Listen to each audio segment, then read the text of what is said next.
आज गुरुपौर्णिमा गुरुपौर्णिमेनिमित्त आपणा सर्वांचं मी खूप खूप अभिनंदन करतो. आपले सद्गुरू डॉक्टर काका इथं उपस्थित आहेत, याच्याबद्दल वादच नाही. आणि गुरु जे तत्व आहे ते नेमकं काय आहे त्याचा थोडा विचार आपण करूया. आता मी जे बोलतो हे काकांच्या वतीनं हे एक्सटेन्शन म्हणता येईल साऊंडचं, म्हणजे माझ्या वतीनं मी काही बोलत नाही. हे काकांच्याच वतीनं काकांचे शब्द फक्त मुख वेगळं वापरतो. म्हणून सद्गुरू नावाचं तत्व आपल्याला अध्यात्मशास्त्रामध्ये नेमकं त्याचं काय महत्त्व आहे त्याचं आपल्याला समजून घेणं फार फार महत्त्वाचं आहे. व्यवहारात एखादी कोणतीही विद्या किंवा कला शिकायची असेल तर गुरुची आवश्यकता आहे. त्याच्याबद्दल वाद आहे काय? नाही, गुरुची आवश्यकता आहेच. आणि कोणतीही गोष्ट शिकायसाठी जाणत्यापाशी जावं लागते, जो जाणता आहे त्याजवळ जावं लागते. पण अध्यात्मशास्त्र मात्र गूढ आहे, अत्यंत सूक्ष्म आहे, सूक्ष्म स्तर आहे आणि स्वरूप जे आहे त्या शब्दात वर्णन करता येत नाही. आणि म्हणून ज्यांना स्वरूपाचा अनुभव आलेला आहे अशा जाणत्या व्यक्तीजवळ म्हणजे सद्गुरूजवळ आपल्याला त्यासाठी जावं लागते. आता आपण जेव्हा गुरु करतो किंवा लौकिकातला एखादी गोष्ट शिकतो तो बाह्यांगाने लौकिकातला प्रवास असतो, पण इथं मात्र हा अंतरंगाचा प्रवास आहे, सूक्ष्म प्रवास आहे. आणि या प्रवासात जर चूक झाली तर आपल्याला फेऱ्या पडतो, जन्मी जन्मीचे फेरे पडतात. म्हणून अशा सद्गुरूजवळ जावं लागतं आपल्याला की ज्यांनी त्या तत्वाचा अनुभव घेतलेला आहे. आणि ते अनुभव घेतलेले जे सद्गुरू आहेत ते स्वरूप आपल्याला सांगू शकतात आणि ते सूक्ष्मतेने आपल्याला सांगतात काय करावं काय करू नये त्याचा आपल्याला अभ्यास सांगतात. जीव व ब्रह्म एकच त्याचा अनुभव येण्याकरता सद्गुरू आवश्यक आहे. आता हे जे सद्गुरू आहेत हे किती मोठे आहेत त्याचं वर्णन माऊली बोलतात. माऊली म्हणतात की ही दिठी जयावरी झळके की पद्मकुरु माथा पारुखे तो जीवची परितुके महेशी. अत्यंत श्रेष्ठ दर्जाची माऊलींनी ओवी सांगितली. ही दिठी जयावरी झळके म्हणजे सद्गुरूची दिठी म्हणजे दृष्टी, जयावरी झळके, झळके म्हणजे ते पाहणं दूर. आपण एखादी व्यक्ती करताना झळकल्यासारखी वाटते म्हणजे अस्पष्ट दिसली वाटते, तर त्या सद्गुरूंची दृष्टी तुमच्यावर झळकली की दिठी जयावरी झळके की पद्मकुरु माथा पारुखे. त्या सद्गुरूंच्या डोक्यावर हात पडला तो जीवची, माऊली म्हणतात तो जीव असू द्या ना, परितुके त्याची तुलना कोणाशी? महेशीची, शंकराची. इतकी मोठी शक्ती सद्गुरूंमध्ये आहे. आता ही जी शक्ती आहे ही शक्ती जी आहे हे सद्गुरूजवळ आहे. मग नेमकी ती शक्ती काय आहे त्याचा अनुभव देताना त्याचं वर्णन करताना माऊली वर्णन करतात. आता आपल्यासमोर दिवे आहे, आता याच्यातला एक दिवा विझलेला आहे किंवा एक दिवा लावायचा आहे. मग आपण काय करतो? या दिव्याच्या वातीनं दुसरा दिवा लावतो. मग या दिव्याच्या वातीनं दुसरा दिवा जेव्हा लावतो ते या दिव्यातलं तेज त्या दिव्यात गेलं असं म्हणता येते काय? नाही. या दिव्यातलं तेज त्या दिव्यात गेलं तर त्याच्यातलं कमी होते काय? नाही. या दिव्यातलं तेज त्या दिव्यात गेलं तर उजेड कमी होते काय? नाही. म्हणून माऊली बोलतात दीपे दीप लावेला, एका दिव्यानं दुसरा दिवा लावला तो परिशंभू जो झाला, एका दिव्याने दुसरा दिवा प्रज्वलित झाला, द्वैतना मोडिता केला आपण आपे पाहतो. भगवंताने जेव्हा हे ज्ञान अर्जुनाला सांगितलं तेव्हा भगवंताच्या अंतःकरणातलं कमी झालं आणि त्याच्या हृदयातलं जास्त झालं असं नाही, ते दोन्ही समान झाले. माऊली पुढे वर्णन करतात. हे सगळं वर्णन कशाचं आहे? सद्गुरूंच्या शक्तीचं. मग पुढे म्हणतात हृदय एक झाले, या हृदयाच्या त्या हृदय घातले, द्वैतना मोडिता केले आपणासारखे पारतात. एका हृदयातून दुसऱ्या हृदयात गेलं हे आपल्यासाठी गेलं नाही, खऱ्या अर्थाने त्याला आलिंगन दिलं आणि आलिंगन दिलं आणि बरोबर ते भगवंताच्या अंतःकरणाचं संपूर्ण ज्ञान कुठे ट्रान्सफर झालं? अर्जुनाच्या अंतःकरणामध्ये. तो त्या स्वरूपाला प्राप्त झाला, ट्रान्सफरही म्हणता येत नाही. आणि म्हणून सद्गुरूच्या आलिंगनाने आपल्याला मोक्ष प्राप्त होतो असा एक सिद्धांत आहे. आता आलिंगनाने मोक्ष प्राप्त होतो असं म्हटल्याबरोबर संतांच्या आलिंगनाने सायुज्य मुक्ती प्राप्त होते असं जर म्हटलं तर मुक्तीचे 4 प्रकार बघूया आपण कोणकोणते आहेत. त्यातले कोणते आहेत? एक सलोकता, समीपता, स्वरूपता आणि सायुज्य मुक्ती. श्रेष्ठ मुक्ती कोणती आहे? सायुज्य मुक्ती. आता या 4 मुक्ती ज्या आहेत तर सामान्य माणसाला अशी शंका येते की नुसत्या सद्गुरूंनी आपल्याला आलिंगन दिलं तर मोक्ष कसा प्राप्त होतो? शंका नंबर 1 तुमची आमची सर्वांची, आलिंगनाने मोक्ष प्राप्त होतो? म्हणून हे सामान्य माणसाला पटत नाही. सामान्य मनुष्य असं म्हणतो की मोक्षासाठी ज्ञान हवं आहे, कारण ज्ञानाशिवाय मोक्ष नाही आणि ते ज्ञान सद्गुरूकडून घ्यावं लागते. हा शंका नंबर 2 म्हणतो. तिसरा सामान्य मनुष्य असं म्हणतो की आलिंगन ही क्रिया आहे आणि क्रियेनं मोक्ष मिळत नाही. हा वेदांत शास्त्राचा नियम आहे. मग क्रियेनं मोक्ष मिळत नाही, नुसत्या आलिंगन ही क्रिया आहे, मग आलिंगाने मोक्ष मिळेल कसा, हे तुमची आमची शंका, म्हणजे सर्वांची शंका आहे. आणि म्हणून आलिंगनाने केवळ क्रियेने मोक्ष मिळत नाही हा सिद्धांत आहे. पण इथं तर संत सांगतात की आलिंगनाने मोक्ष मिळतो. नुसतंच आलिंगन केलं तर मोक्ष मिळतो. आणि म्हणून घट निर्माण एखादा होताना तो क्रियेने निर्माण होतो. तो कसा निर्माण होतो की तो घट बनवणारा कुंभार काय करतो, पाणी घेतो, माती घेतो आणि मग त्याच्या मतीनं तो असा घट तयार करतो. मग ही क्रिया आहे. आणि म्हणून अशी क्रियेनं असा जो घट निर्माण होतो, म्हणजे निमित्त कारण कोण आहे, कुंभार आहे.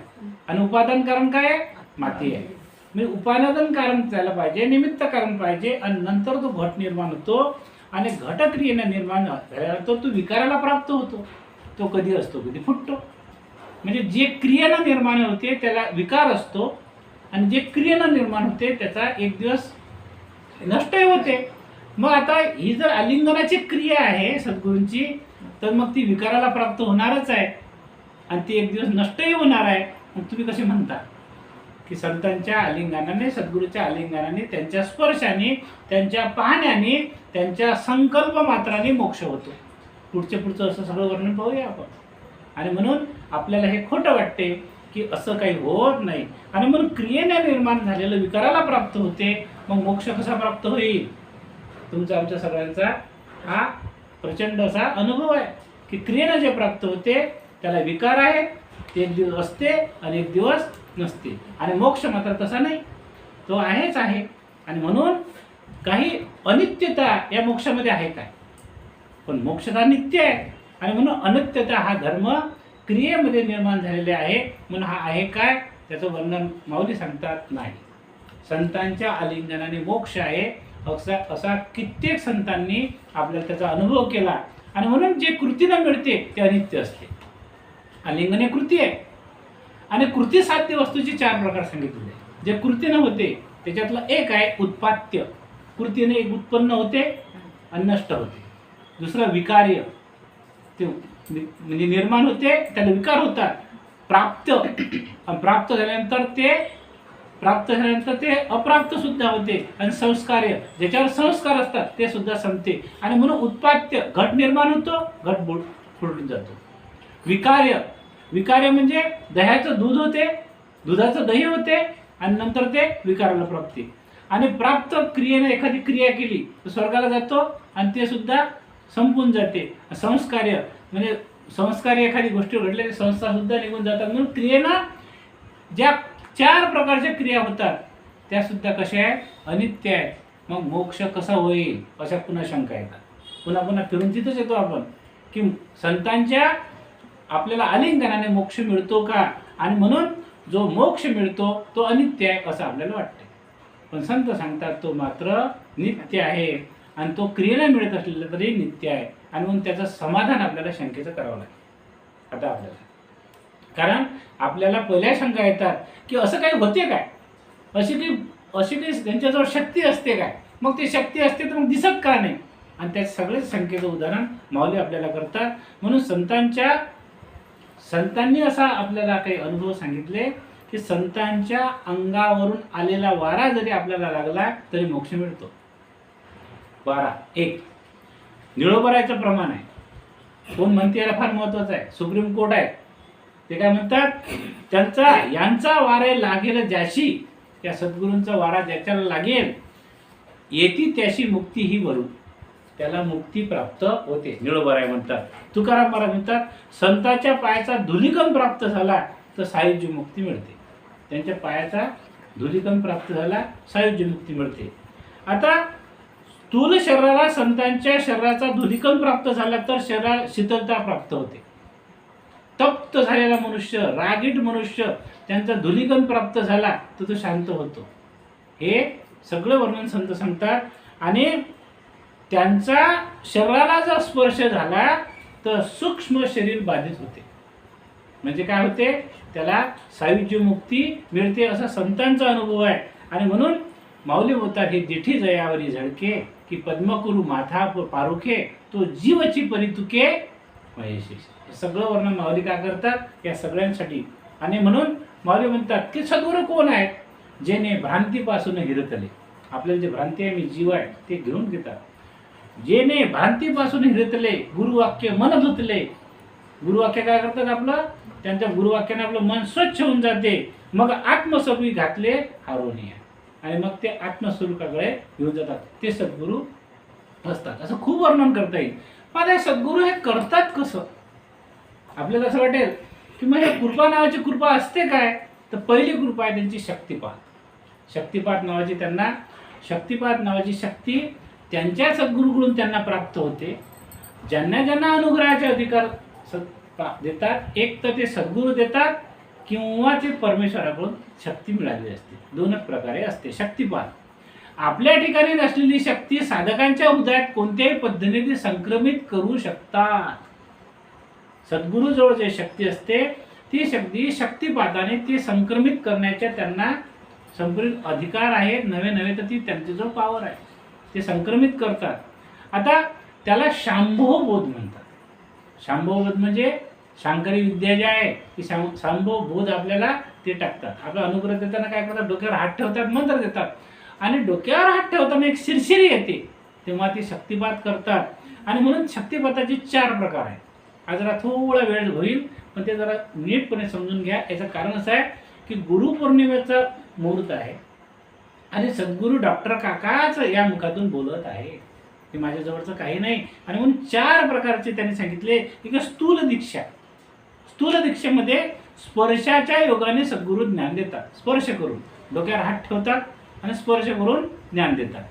सूक्ष्म दीक्षा एक झाली स्थूल दीक्षा. दुसरी स्थूल दीक्षा शब्दाच्या योगाने ज्ञान देण्याची क्रिया करतात. शब्द सांगतात आणि म्हणून एखादा मंत्र देतात आणि त्या मंत्राच्या माध्यमातून आपल्याला शक्ती देतात. तिसरी आहे, पहिली आहे सूक्ष्म, दुसरी आहे सूक्ष्म स्थूल सूक्ष्म, तिसरी आहे सूक्ष्मतर. त्याच्यापेक्षा सूक्ष्मतर दृष्टीपाताने देण्याची विद्या त्यांच्याकडे असते. माऊली बोलून जातात, ज्ञानेश्वरीमध्ये ते वर्णन आहे, माझ्या सद्गुरूने माझ्या दिठी वेचीने माझ्या दृष्टीनं मला बैसवी पदी. माऊली म्हणतात, माझ्या सद्गुरू निवृत्तीनाथाने फक्त माझ्याकडे पाहिलं आणि मला त्या पदावर बसवलं. 18व्या अध्यायात त्याचा माऊली उल्लेख करतात. म्हणजे काय, आणि माझ्या सद्गुरूने माझ्याकडे केवळ पाहिलं म्हणून त्या पदावर बसवलं, म्हणून मी श्वास आणि उश्वास टाकेल तर ग्रंथ निर्माण होईल, असं माऊली बोलतात. मी श्वास घेईल तर ग्रंथ निर्माण होतील आणि मी उश्वास टाकेल तर ग्रंथ निर्माण होतील. एवढी शक्ती माझ्या सद्गुरूने दिली. ते सूक्ष्मतर दीक्षा आहे. आणि 4थी दीक्षा आहे सूक्ष्मतम दीक्षा.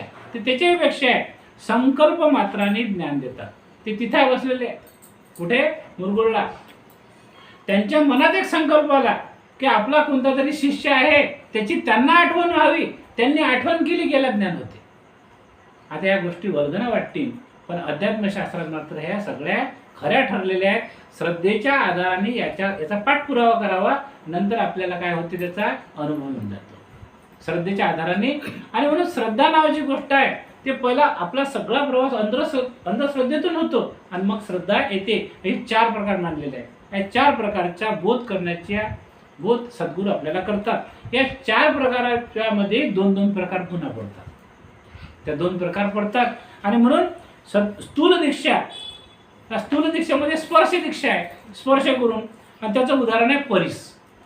परीस काय करतो, लोखंडाचं सोनं करतो. सगळ्यांना श्रुत आहे, लोखंड असते त्याला परिसाचा स्पर्श झाला रे झाला की काय होते, सोनं होते. पण स्पर्शाने झालेला हा बदल आहे.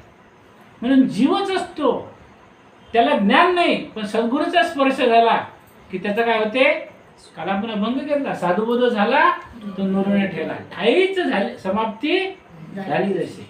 कापुराच्या वाती उजळल्या ज्योती, ठाईच समाप्ती झाली जैसे. हे त्याचं उदाहरण आहे. साधुबोधून स्पर्शाचा स्पर्श.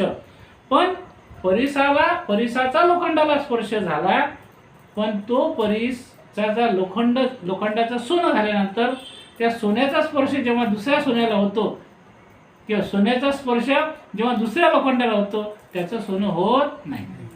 म्हणून सद्गुरू काही अशा पदार्थ आहेत की ते अनुग्रह देतात, पण अनुग्रह देणारा ज्याचा सोनं होते म्हणजे ज्याला ब्रह्माचा बोध होतो तो मात्र तो बोध दुसरीकडे ट्रान्समिट करू शकत, संक्रमित करू शकत नाही. आता म्हणून दुसरा आहे स्निग्ध वात, म्हणजे आपल्या तेलाची वात. एक दिवा एका स्पर्शाने दुसऱ्या दिवाला प्रज्वलित करतो, दीपत्व प्राप्त करून देतो, आणि एक दिवा दुसऱ्या दिवाला दीपत्व प्राप्त करतो, आणि दुसरा दिवा त्याचं दीपत्व तिसऱ्याला, चौथ्याला, पाचव्याला देऊ शकतो. मग अशा प्रकारचे बोध आहेत. म्हणून सद्गुरू एका जणाला बोध करतात, मात्र तो बोध केल्यानंतर त्याला अनुग्रहाच्या अधिकारानंतर त्याला त्या पावर सद्गुरू दिल्यामुळे तो त्याला दुसऱ्याला ते ट्रान्समिट करू शकतो, आणि त्याचा अधिकार प्राप्त झाला तो तिसऱ्याला देऊ शकतो. अशा दोन प्रकारच्या पावर आहेत. म्हणजे थोडक्यात असं की सद्गुरूंचा हा जो सूक्ष्म दीक्षा आहे म्हणजे स्पर्श दीक्षा, यातले दोन प्रकार, एक ट्रान्समिट करू शकतात, एक ट्रान्समिट करू शकत नाही. त्यासाठी दोन उदाहरणं पाहिले, एक परीस आणि दुसरा स्निग्धवात. स्निग्धवात म्हणजे तेल, आपला दिवा जो आहे तर दिवा आपल्याला दिसतो, पण माऊलीने 3 वर्णन केले. माऊली म्हणतात दिव्यामध्ये तेल असते, आणि मग नंतर आपली कंती असते, आणि त्याला वात असते. स्नेह एक, त्याला वात, म्हणजे असे 3 प्रकार आहेत. म्हणून माऊलीचं वर्णन करतात 2. दुसरं आहे सूक्ष्म दीक्षा. आता सूक्ष्म दीक्षेमध्ये शब्द दीक्षा येते. आपण पाहिलं शब्दाने ज्ञान देतात. सद्गुरूपासून शब्दाने ज्ञान घेण्याचं व दुसऱ्याला द्यायचं असा पहिला प्रकार. सद्गुरूकडून शिष्य घेतो आणि दुसऱ्याला देतो. दुसरं आहे सद्गुरूपासून शब्दाने ज्ञान घेतो, मात्र ते संक्रमित दुसऱ्याला करू शकत नाही. हे दुसरा प्रकार. त्याचं उदाहरण पाहू. त्याचं उदाहरण आहे कोकिळ. पहिलं तर कोकिळ काय करते, तिचं अंड कुठे घालते, ते कावळ्याच्या घरट्यात घालते. आता तिचे जेव्हा पिलं निघतात त्या कोकिळचे, ते कावळ्यासारखेच काळे असतात. ते थोडे मोठे होतात. मोठे झाल्यानंतर कावळी जे आहे ना त्याचं पूर्ण संगोपन करते. ही फक्त अंड देऊन मोकळी होऊन जाते. मग काही दिवसांनी वसंत ऋतू जेव्हा येतो, ते उगवल्यानंतर मोठे झाल्यानंतर ते कुहू कुहू करते, आणि तिनं कुहू कुहू केलं की ते पिल्लू जे आहे तेही कुहू कुहू करते, आणि त्याने कुहू कुहू केलं की समजते आपलं पिल्लू आहे, लगेच तिच्या मागे ते उडून जाते. पण ही जे आहे सूक्ष्म दीक्षा, तर शब्द दीक्षेमधलं वर्णन आहे हे कोकिळीचं. कोकिळा आपल्या पिलाला ओळखते, त्याला कुहू कुहू शब्द ज्ञान देते, आणि नंतर हीच कोकिळा मोठी झाल्यानंतर पुन्हा तसंच अंडी कावळ्याच्या घरट्यात घालते, आणि पुन्हा ते शब्द ज्ञान देऊन दुसऱ्याला ट्रान्समिट करते. म्हणजे एक उदाहरण. दुसरं उदाहरण आहे मोराचा दृष्टांत आहे. आता मेघांच्या गर्जना व्हायला लागल्या, मेघ आले की तो आनंदित होतो आणि काय करतो, तो नाचतो, आणि मग तो मोर आनंद निर्माण झाल्यानंतर तो नाचल्यानंतर त्याचा जो आवाज येतो तो आवाज आनंद तो द्विगुणित करतो, पण तो आनंद तो दुसऱ्या पिढीत म्हणजे ट्रान्समिट करू शकत नाही. म्हणजे पुन्हा त्या स्पर्श दीक्षेमधले 2 उदाहरणं. तिसरं उदाहरण आहे सूक्ष्मतर दीक्षा. पहिली किती पाहिली आपण, स्थूल दीक्षा. दुसरी सूक्ष्म दीक्षा. तिसरी सूक्ष्मतर दीक्षा. ते या सूक्ष्मतर दीक्षेमध्ये दृष्टीपातानं सद्गुरू ज्ञान देतात. फक्त पाहिलं म्हणजे माऊलीने उदाहरण सांगितलं की फक्त माझ्या सद्गुरूने पाहिलं आणि ते प्रक्षेपण करत आहे. माऊली म्हणतात त्यांनी माझ्याकडे पाहिलं, डिठी वेचिनी बैसवी पदी, असं वाक्य आहे. म्हणजे त्यांनी काय केलं, दृष्टी मात्राने मग त्या पदावर बसवलं, आणि म्हणून माझं काही इथं सामर्थ्य नाही असं माऊली बोलतात. म्हणून हे आहे तिसरं आहे सूक्ष्मतर दीक्षा. तिसरी दृष्टीपाताने देण्याची शिक्षा, हे आपल्याला दीक्षा. आता त्याचं उदाहरण आहे कासवी.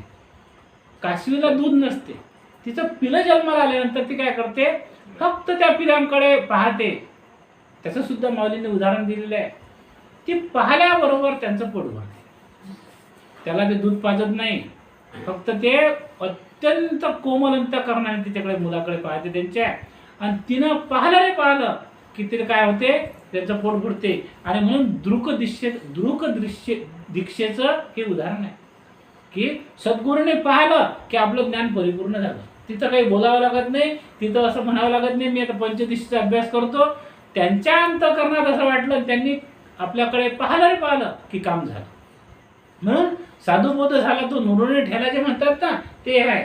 म्हणून हे दृक दीक्षेचं सूक्ष्मतर दीक्षेचं उदाहरण नंबर 1. आणि दुसरं आहे की कासवीचे पिल्ले मोठे झाल्यावर ते आपल्या पिलाचं संगोपन आपल्याच कृपेने करतात. म्हणजे घेतलेला आपल्याला जो आहे त्यांनी दीक्षा घेतली, ती दीक्षा पुढे ट्रान्समिट करता येते. मात्र दुसरं उदाहरण आहे चक्रवाक पक्ष्यांचं.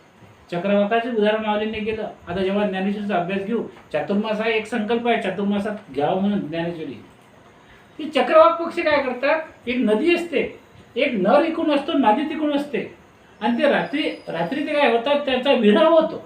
मग या तीरावरून त्या तीरावर उडते ते मादी, तो नर या तीरावरून ओरडत इकडे ओढतो आणि रात्रभर अशी फिरत राहतात. ते रात्रभर माऊलींनी वर्णन केलं चक्रवाताचे मिथुन, बुद्धी आणि भेदाचं वर्णन केलं माऊलींनी. एक चक्रवाक आणि चक्रवाकी याचं बुद्धी आणि भेदाचं रूपक केलं की बुद्धी आणि भेद यांचं सतत भेट होत नाही, ते रात्रभर भेटत राहतात. सूर्य उगवल्यानंतर मात्र कासवा त्याच्या चक्रवाकाला चक्रवाकी दिसते, त्यांची भेट होते. आणि म्हणून इथं चक्रवाक पक्षीला दृक दीक्षेला आनंद मिळवता येतो. म्हणजे काय, कसा होतो तो विरह, त्यांचा विरह सूर्य उगवल्याबरोबर बंद पडतो आणि म्हणून सूर्याची दृक दीक्षा पुरेशी होते त्यांना. आता मात्र त्यांना झालेला आनंद हे पुढच्या पिढीला ते देऊ शकत नाही, हे उदाहरण आहे.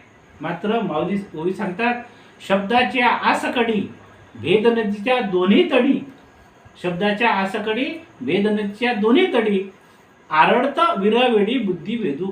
बुद्धी आणि भेदाचं उदाहरण त्याने चक्रवाकीला माऊलींनी केलेलं आहे. आता दुर्बोध असलेला वेदांत शास्त्र आपल्याला कळत नाही, तर त्याचं उदाहरण माऊलींनी दिलेलं आहे. आणि म्हणून या चक्रवाकाचं मिथून जे आहे ते माऊलींनी सांगितलं, बुद्धी आणि भेदाचं वर्णन सांगितलं. अशा प्रकारे 4 प्रकारचे बोध सद्गुरू आपल्याला देतात. आणि चौथा आहे सूक्ष्मोत्तम दीक्षा. पहिली काय पाहिली आपण, स्थूल, दुसरी सूक्ष्म, तिसरी सूक्ष्मोत्तर आणि दुसरी सूक्ष्मोत्तम. आता या सूक्ष्मोत्तम दीक्षा ज्या सद्गुरूकडे असते, संकल्प मात्राने आपल्याला ज्ञान देतात. त्यांच्याकडे जायचे काम नाही, त्यांना पाहायचं काम नाही, त्यांना स्पर्श करायचं काम नाही. ते तिथं कुठे मुरगुळला आणि आपण कुठे इथं.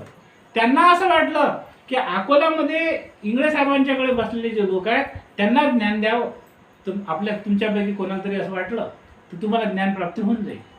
त्यांचा संकल्प मात्र नाही. हा जो संकल्प असतो तो सद्गुरूचा संकल्प. म्हणजे कोणाचा संकल्प आहे, प्रत्यक्ष परमेश्वराचा संकल्प आहे. सद्गुरूच्या रूपात काय आहे, ते बसलेलेच आहेत. ईश्वराचा संकल्प आहे. ईश्वराचं सर्वोत्तम देणं काय आहे, सद्गुरू आहे. आणि सद्गुरूने संकल्प केला की तुमचं काम झालं. आणि म्हणून सद्गुरू हे सूक्ष्मोत्तम दीक्षा संकल्प मात्र देतात.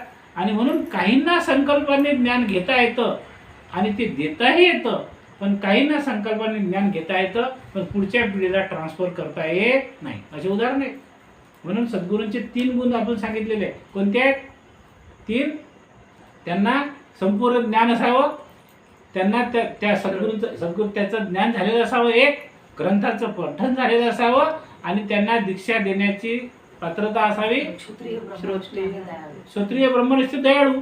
आता श्रोत्रिय ब्रह्मनिष्ठ असतात पण ते दयाळू नसतात. म्हणजे ते आपल्याला काही दीक्षा देत नाही, म्हणून ते न दीक्षा देणारे आहेत.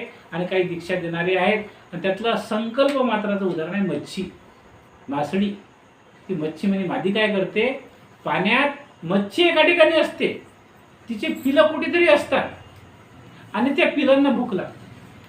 त्यांना वाटते आपल्याला आता भूक लागली, काय करावं, खायला काही नाही. आणि म्हणून तिला असं जाणवते की आपल्या पिलांना भूक लागली.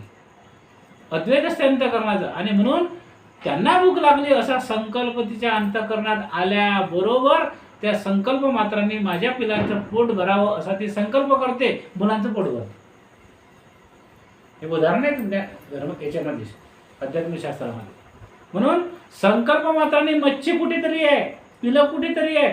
त्या मच्छीने असं म्हटलं माझ्या मुलांचं पोट भरावं, त्यांचं पोट भरते, त्यांचं पोषण होते. त्याप्रमाणे सद्गुरू तिथं आहे. आणि त्यांनी अकोल्यातल्या एखाद्या माणसाला असं वाटलं की आपला शिष्य आहे, हा अळानी आहे, त्याला काही कळत नाही, याला ज्ञान द्यावं असं त्यांनी संकल्प केला. संकल्प होतो ते मच्छी मोठार झाल्यावर ते त्याचं ज्ञान पुन्हा संक्रमित करते. ती सुद्धा मोठी झाल्यावर तिच्या पिलांना काय करते, संकल्प मात्राने पोट भरते. त्याला सद्गुरू म्हणा. म्हणजे जे संकल्प मात्राने ज्ञान देतात, ज्ञान दिल्यानंतर संकल्प मात्राने दुसऱ्याला ते ट्रान्समिट करण्याचे पॉवर सुद्धा देतात. आणि दुसरं आहे मांत्रिक. मांत्रिक काय करतो की संकल्पातून अनेक वस्तू निर्माण करतो. त्याच्या संकल्पातून मंत्रविद्येनं. पण निर्माण झालेल्या वस्तू संकल्पातून निर्माण झाल्या तर त्या वस्तूपासून नवीन वस्तू निर्माण करता येत नाहीत. म्हणून असा सुद्धा आहे, त्याला सद्गुरू म्हणता येणार नाही. आणि म्हणून रेडा बोलणं हे शब्ददीक्षा, शब्ददीक्षा आहे. माऊलींनी म्हटलं रेड्याला. माऊली किती मोठे आहे त्याचं उदाहरण देताना रेड्याचं उदाहरण देता येईल. माऊलींनी का रेडाच का घेतला की जो अत्यंत भारी प्राणी, अत्यंत अत्यंत म्हणजे कसा ती असा काय म्हणतात आळशी प्राणी, त्या प्राण्याने वेद म्हणावा, त्याच्या डोक्यावर हात ठेवा. आणि माऊली म्हणाले अरे ज्ञानदेव म्हणे बोले हे ऋग्वेद ओंकार तो प्रणव, ओंकार प्रणव म्हण असं म्हटल्यावर तो रेडा म्हणायला लागला. तर ज्या माऊलींचा हात रेड्याच्या डोक्यावर पडल्यानंतर रेडा बोलतो तर आपल्या डोक्यावर पडल्यानंतर ज्ञान होणार नाही काय. आणि म्हणून हे शब्ददीक्षेचं सूक्ष्मोत्तम दीक्षेचं उदाहरण आहे. आणि दृक दीक्षाचं वर्णन माऊली सांगतात की दृक दीक्षेचं उदाहरण काय सांगतात की देठी जयावरी झळके की पद्मकुरु माथा पारुखे तो जीवची परी तुके महेशिशी. असे सद्गुरू ज्यांच्या ज्यांच्या आयुष्यात आले त्यांचं भाग्य उजळून जाते. ज्यांच्या आयुष्यात सद्गुरू आले त्यांचे विषय बदलतात, त्यांच्या घरातली चर्चा बदलते. नव्हे तर दृश्य जगताकडे पाहण्याची दृष्टी बदलते. नव्हे तर जे सुखदुःखाचे आवेग येतात आपल्यापर्यंत त्या येतात प्रारब्धवशाने, पण ते लाट नसताना थोडेसे मंद आपल्या झुळुकीसारखे लागतात, निघून जातात. सुखी होतो, आनंदी होतोय, आपल्याला समृद्धी येते, सुख समाधान तृप्ती निर्भयता सगळ्या सद्गुरूच्या कृपेने प्राप्त होते. तो हा दिवस, याला व्यास पौर्णिमा म्हणतात. आणि आज खऱ्या अर्थाने सद्गुरूचं स्मरण करण्याचा दिवस आहे.